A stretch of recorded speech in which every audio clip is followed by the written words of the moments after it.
After nearly a decade of rumors, patents, and anticipation, Canon has laid its cards on the table, showing off its first full-frame mirrorless camera, the EOS R.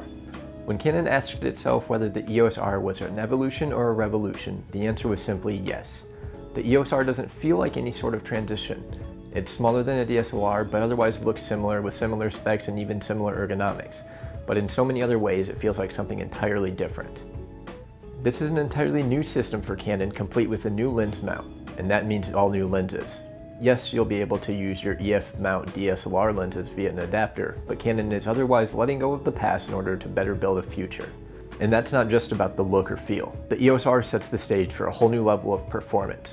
Within the robust magnesium alloy frame is a 30 megapixel full frame sensor, the same one found inside the EOS 5D Mark IV.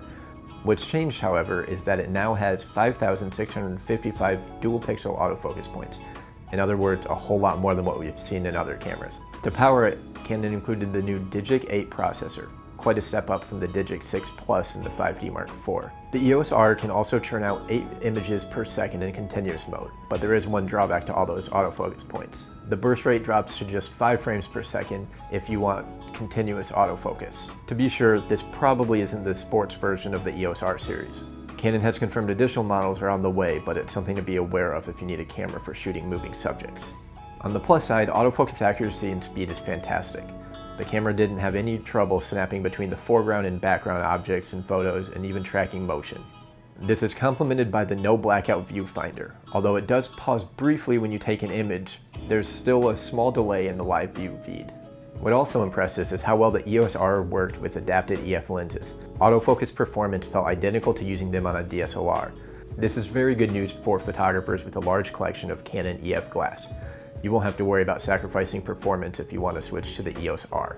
Canon is selling 3 adapters for the camera, all of which are weather sealed and fully compatible with autofocus and image stabilization system on EF and EFS lenses. What separates them are features. The normal adapter is just like it sounds, allowing you to fit Canon DSLR lenses to the EOS R, and that's it.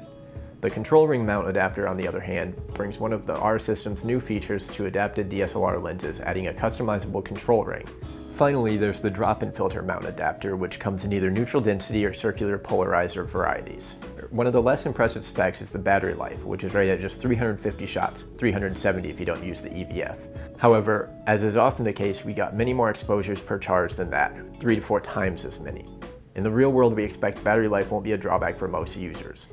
Image quality, as expected given our previous experience with this sensor, is quite good. Using Canon's new RF 50mm f1.2 lens, photos look incredible right out of the camera. We were particularly impressed with the in-camera JPEGs, but naturally RAW will offer more latitude for post-production. High ISO noise performance is impressive, and we found it to be usable up to about ISO 20,000. Video, on the other hand, is a bit of a mixed bag. On the plus side, the EOS R offers Canon's flat C-Log profile built in, and can also pipe out 10-bit 4K via HDMI to an external recorder, something the more expensive 5D Mark IV can't do. Dual pixel autofocus also works great in video mode, making it very easy to use. However, 4K is still recorded as a massive 1.7 times crop factor on the sensor, meaning the effective frame is smaller than an APS-C camera. That was one of our complaints about the 5D Mark IV, and unfortunately that remains a complaint intact here.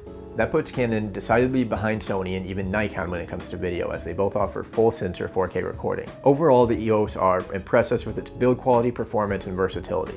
It's a well-rounded camera, even if it's not screaming success in specific areas such as video and continuous shooting modes. As the first camera in a new series, it has us very excited for what's coming next. Canon may have taken a while to get serious about mirrorless, but the EOS R is proof that it knows how to do it right. Hey, thanks for watching this video. For more information on the Canon EOS R, be sure to read our full review at digitaltrends.com.